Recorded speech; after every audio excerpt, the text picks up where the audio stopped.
It's weird to think that it is pretty much almost already November. Wait, by the time this video comes out, it actually is November. It's the 1st of November, I think. That is when this video comes out. It's already November.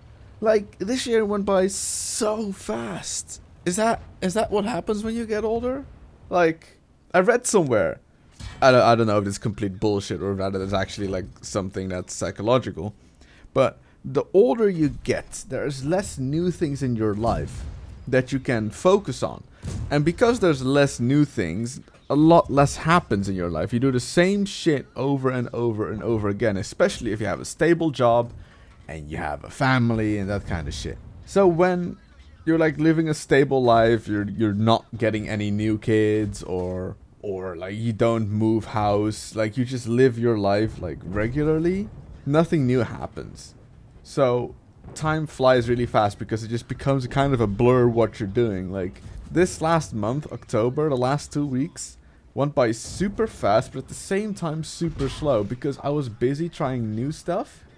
Like for Halloween, I've been building stuff, like literally building houses almost. Well, walls for houses. And the days that we were going to work on that were slow, but while you're working on it, it's super fast because you're having fun.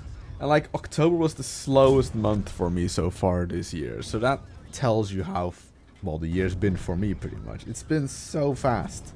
2018 was like kind of the year where not a lot happened. I think like, yeah, no, not a lot has happened this year. It was weird. Then again, my life has really stabilized this year. So, maybe next year, maybe 2019 will bring something fun, hectic, and sad. Hopefully not sad, sad's bad. Anyway, this is the Panzer B2, the German version of the French heavy tank at tier 4. And the reason I'm playing this is, well, this was actually played in May. Was there a marathon in May? I think in around May, I was really angry with all the tanks. And I wanted to record a video about how like the devs are destroying all the tanks, and I just never got around to it because I felt that that was probably a bad idea.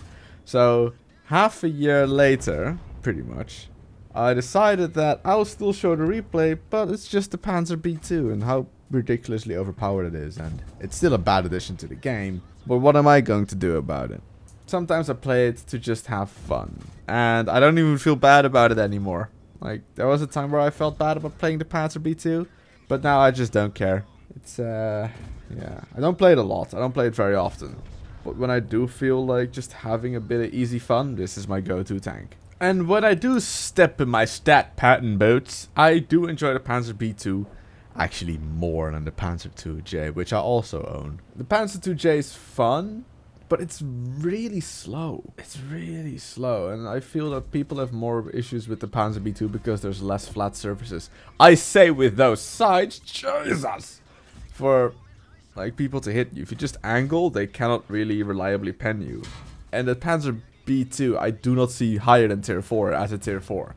In the Panzer IIJ, I can still see tier 4.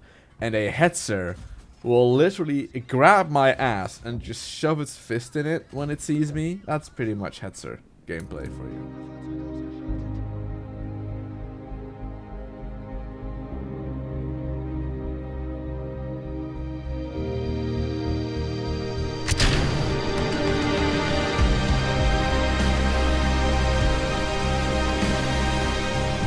You know what else has already been a year ago? More than a year ago even? Me trying to land on the moon in Kerbal Space Program in a video. I have pretty much polluted the moon ever since, but I think it's time to try and recreate the Kerbal way, the Apollo 11, 12, 14, 15, 16 and 17 missions, while without the rover in some cases. and kind of with only one person landing. So I'm kind of halfway doing the Saturn V and the Russian space lander. The Russians were going to land on the moon with only one person in their moon lander. Well, of course, as you know, the Russians never made it to the moon because their rocket was highly incapable of trying to even get into orbit, let alone take off successfully.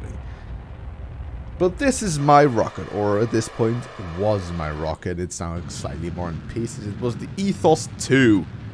Why the Ethos 2? Thought it sounded reasonably cool. The Ethos 1 was slightly less advanced in this version.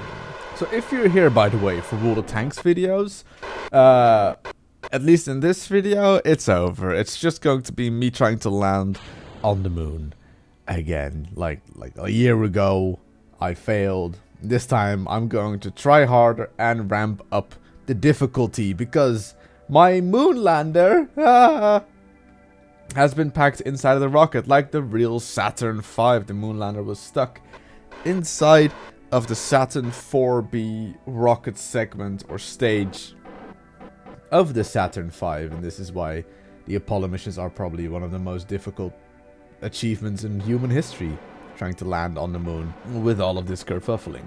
Like, already landing on the moon is incredibly difficult, and SpaceX is going to fly past the moon with their BFR, their big rocket. But back in 1969, we didn't have that technology. And the astronauts inside of the command module would have to make their burn towards the moon. After that, the Saturn 4B stage would open up, like kind of I showed in this video, and then they would have to get the lander outside of that stage while disconnected, like I'm doing right now. They had to come back, they had to like disconnect, turn around, come back, dock with it, then pull it away from that rocket station, just put them in their injection, their translunar injection. What happened to that rocket stage that was also going to the moon? A couple of them are orbiting the sun, and most of them, I think, after Apollo 14 were crashed into the moon. So that's pretty cool.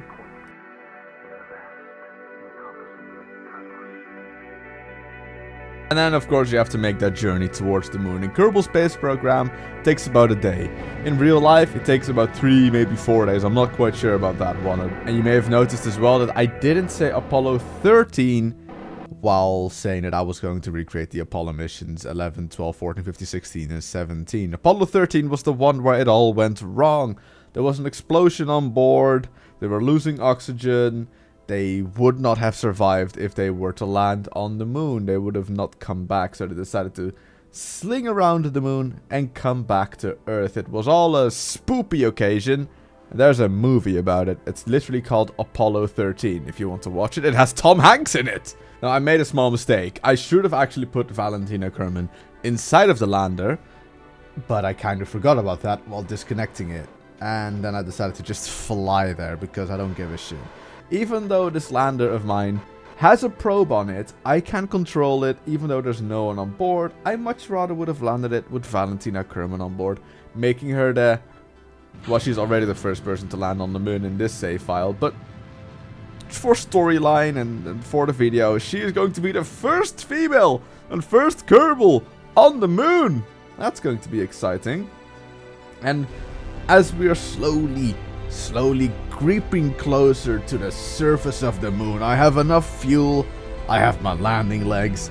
All I need to do now is slow down before the surface gets really too close. And usually I land on flat surfaces, but this time, because this was recorded for a video, and this was also the totally first time landing on the moon, it was on a slope. And it was a terrible slope. But at the same time, this was probably the slowest and most careful I have ever approached the ground after a moon landing, or close to a moon landing. But because it was a slope, it's not going to be as soft as you might expect.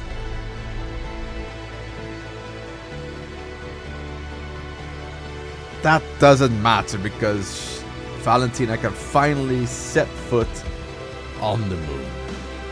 And the moon is a bit slippery. And because the moon is a bit slippery, she starts gliding down. And gliding.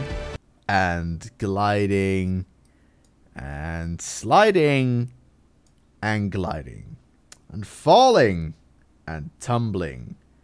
And falling faster.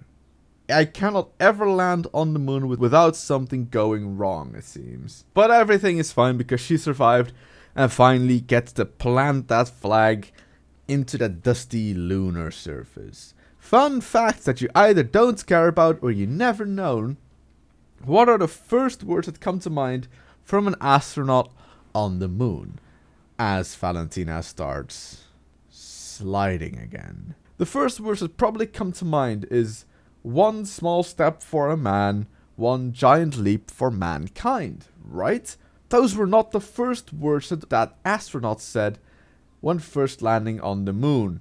The very first words were contact lights, because when the lander landed, it had these long strings at the bottom that if they would touch the surface of the moon, a light would pop up inside of the lander. That would indicate that they have gotten close enough to the surface that they could cut the engines and they would land. Now that was very important because from the small windows that they had, they couldn't see how far up they were. So that were the first words when landing on the moon, and thus being on the moon. Now if you start talking about an astronaut walking on the moon, then yes, then it is one small step for a man, one giant leap for mankind.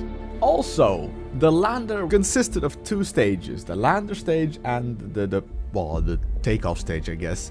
And the lander stage would be disconnected and would stay on the moon when the lander would come back up to orbit to connect with the command pod.